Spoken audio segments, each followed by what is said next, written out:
All right, greetings, Earthlings, and welcome back to another episode of the Galactic Visitors Center. With me, Marcellus Winters, myself, Michael Clancy.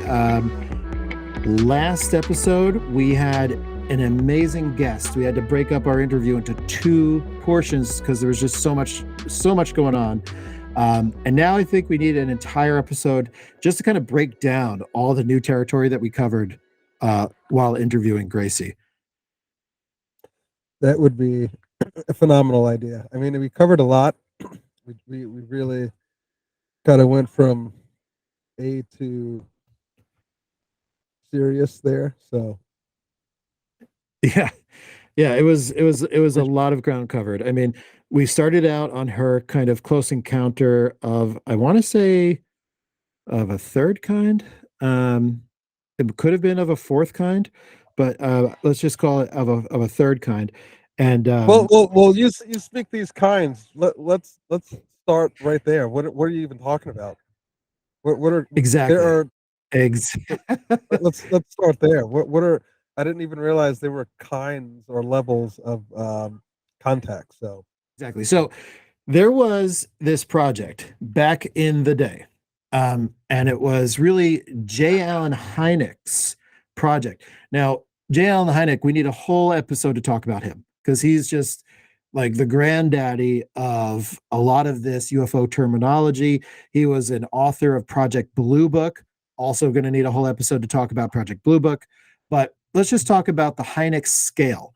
And so he had multiple kind of levels of what sightings were, interactions with unidentified craft, and potentially extraterrestrial biological entities or EBEs. So Hynek scale, or J. Allen Hynek scale, starts out, you're not even at close encounters. One of the first ones is nocturnal lights. So that's just lights in the sky that you can't explain at night. Daytime discs. So yeah. Oh, sorry. I was just going to say seen thousands of those. Right. Like, is it a firefly? Like it's this is the kind of stuff that in Project Blue Book they would always try to explain away. Right. Oh, you're just seeing Venus, and you don't realize that it's a planet. Right. Right. Then there's daylight discs, is what Hynek called them. Daylight discs are UFOs in the daytime, generally with a disc-like or oval shape. Think about the original term flying saucers with that pilot who was flying over, some mountains out west and saw these things that he described as flying saucers, like under a teacup. And he described them as skipping across the mountain ranges almost as a stone skips across water, like really strange movement. So that's a daylight disc. Now, radar visual. So UFO reports that have a radar confirmation. So that's typically military, or it's like FAA, like a commercial flight, where the pilot's like, I see something, not sure what it is. Hey, air traffic control, do you pick that up on your radar? Yep, we got it. So that's what that is. That's getting into like Commander Fravor. Yeah. Yes, exactly. And like 60 minutes and everything, right? Right. Okay. So that's the first terminology that Hynek delivers to us. But then he starts to describe actual interactions. So close encounters. So there's close encounters of the first kind, and that's just a visual sighting. So that's kind of like what we just described. It's the nocturnal lights, the daylight discs, the radar visual. That's just a sighting of something that is maybe 500 feet less away, and it is showing like considerable detail. So like you're seeing what this is, and you know that you can't identify it, right? So we're calling that a close encounter of the first kind. So it's a visual. Okay. So then there's close encounters of the second kind, and that's a UFO event where physical effect is alleged. So that means that you actually have some effect. Like, you ever hear about someone driving their car and all of a sudden the car shuts down and the dials are spinning or something. There's an effect on the vehicle, or an animal reacts. The dog runs behind the car and starts barking its head off. While you're witnessing some craft in the sky, or physiological, like effect on your body. Like it could be paralysis, it could be discomfort, it could be heat. There's always a component of heat with this. A lot of experiencers have mentioned that there's radiation. We'll have to talk about Travis Walton another time. He had Right. he had even something even more, but he believed that he was Right. brought on the craft to heal radiation sickness that he got from getting too close. So Right. And that's and there were burn marks in the area that kind of matched yeah, up with this description. yeah, right. And on the ground, they'll get radiation readings. So that's a close encounter of the second kind. Close encounter of the third kind, and that's the Spielberg movie that J. Allen Hynek was like a part of. He was an advisor to Spielberg on that movie. So an author of Blue Book who coined all these terms advised Spielberg on a movie about this topic. And that's when there's an entity present. So the close encounter of the third kind, which is the movie, is when a UFO encounter has an entity or some humanoid, maybe or a robot or some occupant or pilot of the UFO craft is present. So that's now we've stepped it up. Now you're not just seeing lights in the sky. You're not just seeing a craft. You're seeing like there's something there. There's like a being there. We're talking ET in the basket. Exactly. So we've got all of that right now. Close encounters of the fourth kind didn't come along till after Hynek, but people started adding to his scale, and that is a UFO event where a human is abducted or taken on board the UFO, and that is like that was a big revelation that started happening right around the Betty and Barney Hill incident.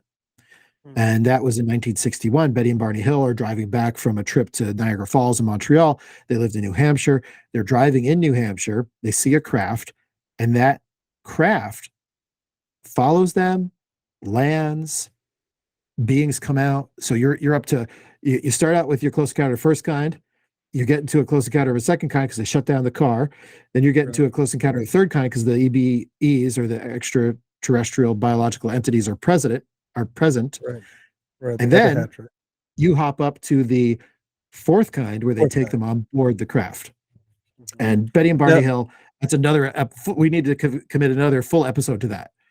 Okay, because I had a bunch of questions I was going to get into, but yeah, let's we have so much to cover. Let's just all right. Hit me with one. Hit me with one. I was just going to say, well, I can't remember what was their experience, because I mean, from what I gather, everyone who has said they've been taken aboard, usually they're not thrilled.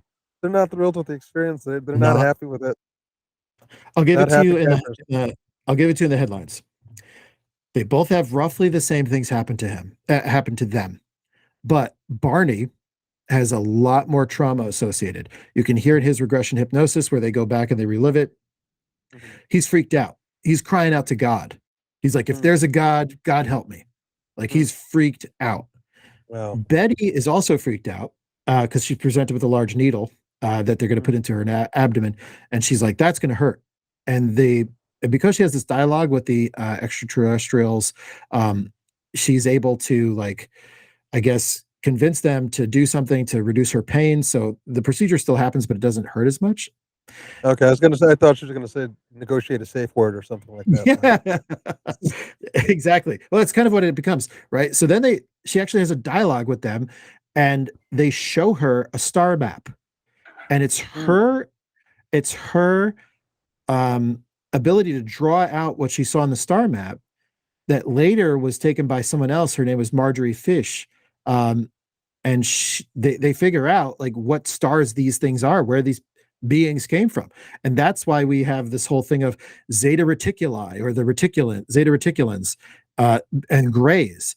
And we know, or in the UFO world, we it's kind of canon that you have grays from Zeta Reticuli that come and abduct people, and it's that case. And so really interesting that comes out of that is they have roughly the same experience, but because of their mindsets, Barney, being a black man in the 60s, he's already been traumatized in probably other ways by like being stopped by cops and stuff. I mean, he's on the record for saying like he's been hassled by cops just for who he is and where he is. And so he's now in like the worst situation ever, where he's like, I'm out of control. I can't control what's happening to me. I've already been traumatized by events like this, but now it's like otherworldly. Right. Um, and then Betty is having this other experience where she's scared, but she's having a dialogue and finds out where they're from. So, Mm. we can deep dive that one, and there's a lot to talk about there. And there's skepticism around that one too. I mean, there's people that say that they're all full of, full of malarkey, and they have reasons why they believe that. So, Right. we can examine that in another episode. All right, so that's Close Encounters of the Fourth Kind, which is something that was added to the Hynek scale, right? The J. Allen Hynek scale. Okay. Then you have Dr. Stephen Greer, and he adds another Close Encounters of the Fifth Kind, which is different from the Close Encounter of the Fourth Kind. It's human initiated. And he has this whole procedure that he, has put out there where you have sounds that you use, meditation. You raise your vibration. You, So you, this is the you, CE5 guy. yeah, C5 guy. Exactly. Yeah. And he's got Okay. a lot of good documentaries out there. I actually love the movies he puts out. Really, really, really out there, but very entertaining. Um, and there's a lot of people doing this that Yeah, and are saying getting his method results, I've works. heard. Yeah. And one of those people we're going to interview, and that's Costa Macris. He's got his own thing going on, the People's Disclosure Movement, and they use CE5. So they're participating in that. And actually, Gracie, we didn't even talk to her about this, but she's done CE5 too, and she's recorded lights in the sky. So, this is something that happens. People are doing this. Um, so that's our close encounter scale, right? It introduces a lot of concepts. It introduces what sightings are, how do you classify them. It introduces cases like Betty and Barney Hill, Travis Walton, Spielberg's movie, which is a phenomenal movie, by the way. And so there's a lot for us to unpack from there, but that's like the high level of like describing the close encounter system and how that relates back to Gracie's encounter. Gracie's first encounter is clearly a close encounter of the second kind. There's physical effect, there's a sighting, it's actually very close. And Right. then she has those dreams that border on close encounter of the fourth kind. Because there's like, Sure. yeah, because it seems like there might have been an abduction, right? Now, whether or not that was just in the dream state, was that an astral experience or was that a physical experience? And Right. so I think even she's like, I'm not 100% on that. But once you start getting to that level, the distinction between the two becomes less important, Mhm. right? Like if you were to ask, if we had her on the show again, maybe we should to ask some follow-ups, you know, differentiating between your astral experiences and your physical experiences, they're, you know, they both are One relevant. would, yeah, you could argue they're one and the same almost, just, Yeah, kind of different states. all depends on your belief system, right?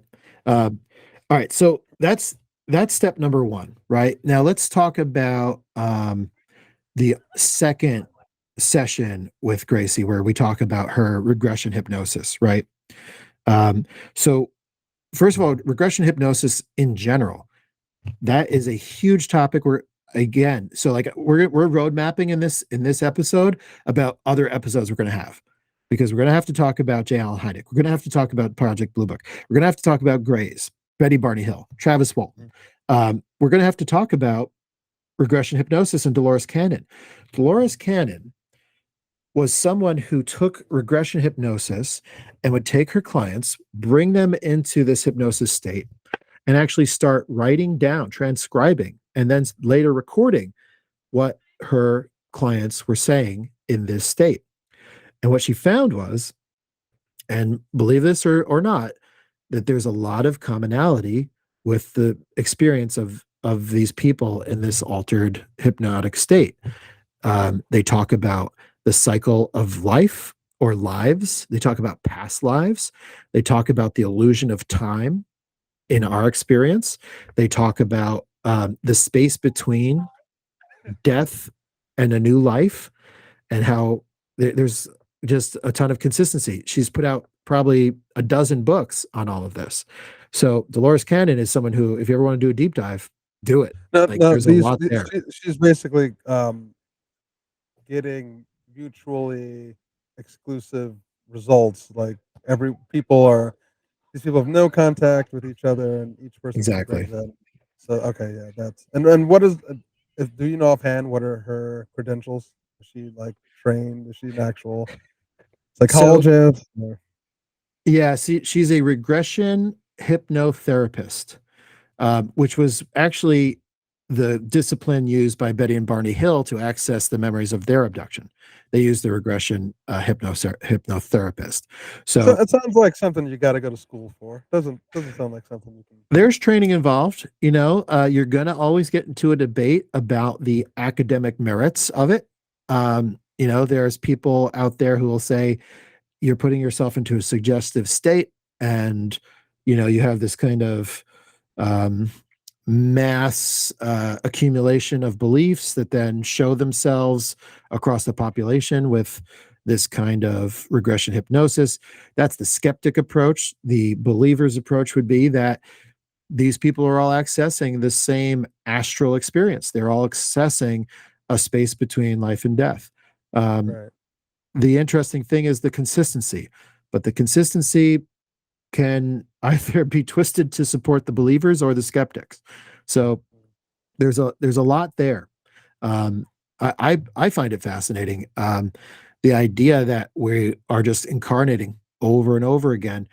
We have this chance to do a life review where we get to kind of experience our impact, and it's mostly impact on others. There's a lot of consistency in Dolores's books about you get to review your life, but you're reviewing your life according to how you made others feel. And so you're kind of Uh, trying to learn these cosmic or karmic lessons to try to grow as a soul.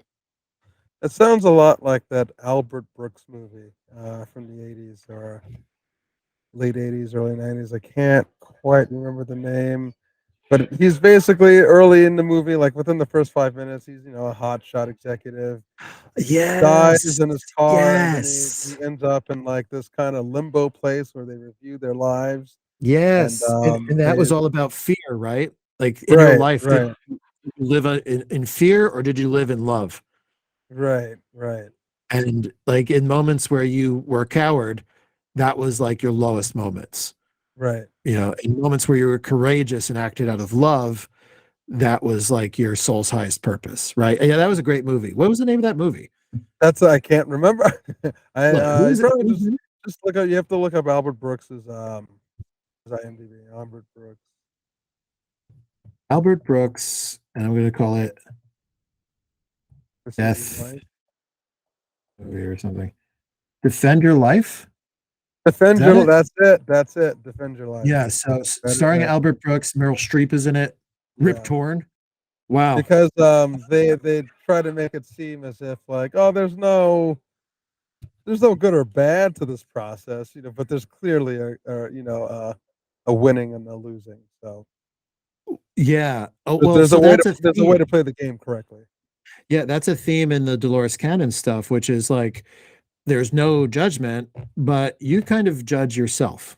Like, Right, and um, that you live a that life makes as a serial killer. You're going to incarnate a few more times to kind of experience what it is to lose life too young, or something like that.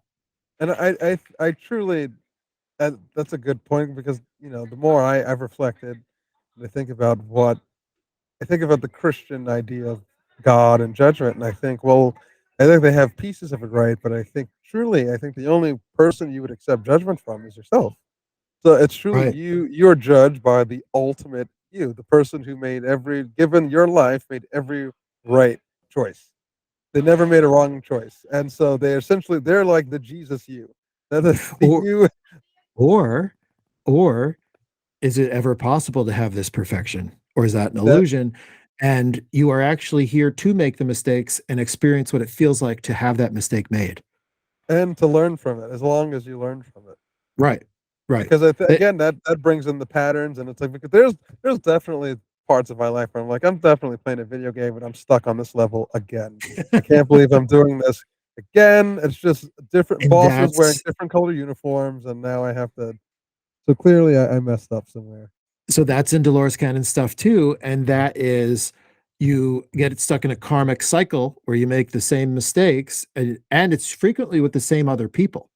So you Right. keep reincarnating together until you all can figure out how to either forgive and move on or come up with some other resolution that rises beyond the lower states of being like hate, fear, and anxiety and shame and all that. So that's So, very common. The so the what you're other saying thing, is life is basically an escape room. yeah, yeah, actually, It's just an yes. escape room, and you have to figure out how to escape. Remember, I'm not saying this. I'm presenting Right, Dolores Cannon right, stuff. right. The Like Dolores Cannon, I'm going to Dolores pretend that Cannon. I don't have my mind made up on this, which I don't. I love Oh this yeah, concept. I love it, but mhm, what benefit do I have of picking a side? Like I don't. exactly, So exactly. um, it's just an interesting concept. The other things that Dolores Cannon talks about is the Akashic records. It's been described in a number That, of different I've ways. heard about this a lot. Yeah, Yeah. let's So tell it's our described in a listeners. number of different ways. I'm just going to tell you the way that I like the best because it's easiest for me to understand. And with that, the conversation continues in Episode 5 of the Galactic Visitor Center.